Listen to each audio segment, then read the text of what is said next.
Salam pendengar BSJD di mana saja berada. Perkenalkan, nama saya Pendeta Prianto yang bertugas di Resort GKM Menuhing. Saya hendak mengajak kita bersama-sama memberikan waktu kita untuk mendengarkan firman Tuhan. Namun sebelumnya, mari kita bersama-sama berdoa. Tuhan Yesus, saat ini kami mendengar firman-Mu. Kami mohon Tuhan tuntun setiap kami supaya kami dapat memahami firman-Mu. Dalam nama-Mu Tuhan, kami berdoa. Amin. Firman Tuhan yang menjadi dasar perenungan kita pada saat ini diambil dari kitab 1 Samuel 15 ayat 24 sampai 33. Berkatalah Saul kepada Samuel, "Aku telah berdosa sebab telah kulangkahi titah Tuhan dan perkataanmu, tetapi aku takut kepada rakyat, karena itu aku mengabulkan permintaan mereka. Maka sekarang ampunilah kiranya dosaku, kembalilah bersama-sama dengan aku, maka aku akan sujud menyembah kepada Tuhan." Tetapi jawab Samuel kepada Saul, "Aku tidak akan kembali bersama-sama dengan engkau, sebab engkau telah menolak firman Tuhan. Sebab itu Tuhan telah menolak engkau sebagai raja atas Israel."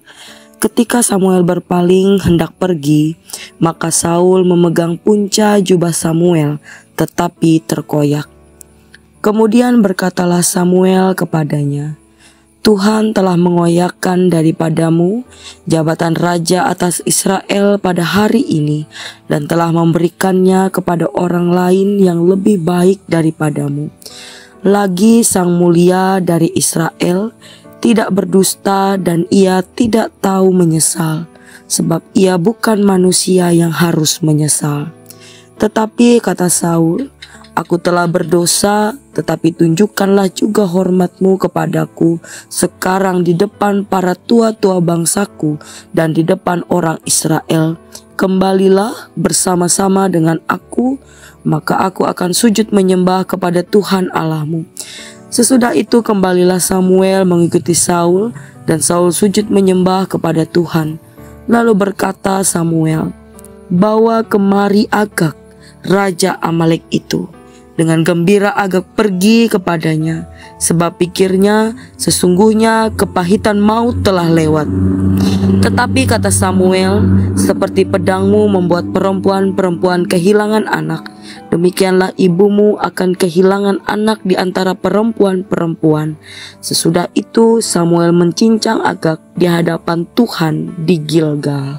Saya membuat tema dampak dari ketidaktaatan. Dalam nas ini menceritakan kejatuhan kepimpinan seorang raja Saul yang dikarenakan tidak mentaati apa yang menjadi perintah Tuhan baginya. Sangat jelas dikatakan dalam ayat yang ketiga yang berbunyi, "Jadi pergilah sekarang, kalahkan orang Amalek, tumpaskan segala yang ada padanya, dan jangan ada belas kasihan kepadanya.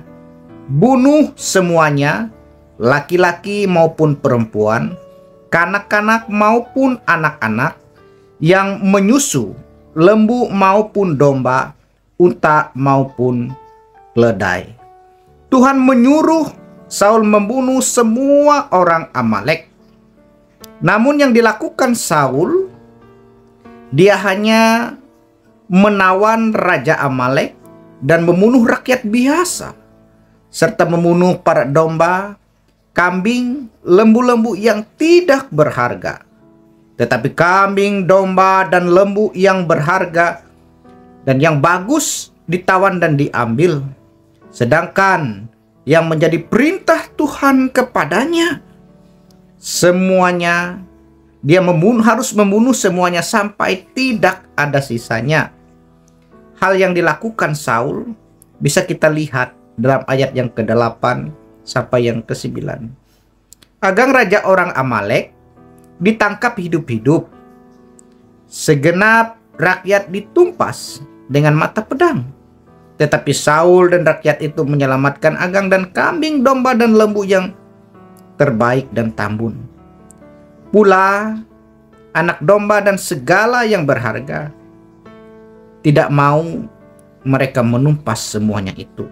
Tetapi segala hewan yang tidak berharga dan yang buruk, itulah yang ditumpas mereka. Yang menjadi pertanyaan, mengapa Saul melakukan hal ini?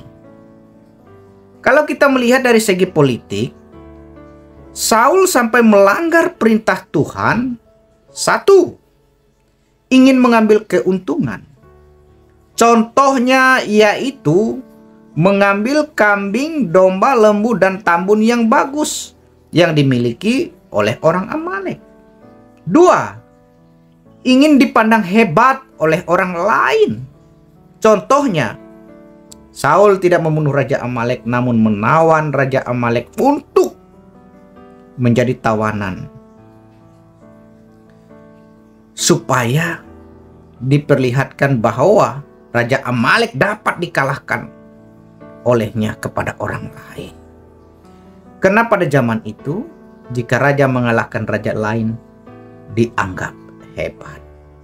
Inilah alasan yang membuat Saul melanggar apa yang menjadi perintah Tuhan. Secara materi dan finansial, keuntungan menurut Saul mungkin benar, tetapi sesungguhnya merugikan dirinya sendiri.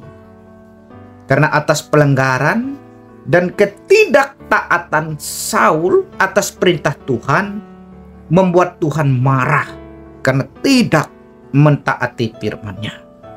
Sehingga Tuhan menggantikan Saul serta menyesal memilih Saul menjadi Raja Israel. Atas keputusan Tuhan ini, Saul menyesal atas apa yang dilakukannya. Bapak Ibu di mana saja berada, dari kisah Saul ini kita sama-sama belajar bahwa tidak boleh sama sekali mengandalkan diri kita dan melupakan Tuhan. Secara khusus ketika kita menjalani kehidupan, ketika kita menjalani pekerjaan yang sudah dipercayakan kepada kita, jadi hati-hatilah mengendalikan diri. Jangan menghalalkan segala cara untuk hal yang tidak baik, yang bertentangan dengan kehendak Tuhan. Mari andalkan Tuhan dalam segala hal. Sebab dari kisah Saul ini menjadi cerminan bagi kita yang percaya, supaya dalam keadaan apapun kita harus mentaati perintah Tuhan, yaitu taat akan firman-Nya dan yakinlah bahwa rencananya indah untuk kita. Oleh sebab itu, pesan untuk kita semua, dampak dari ketidaktaatan membawa kerugian dan kehancuran. Tuhan Yesus memberkati kita. Amin. Mari berdoa.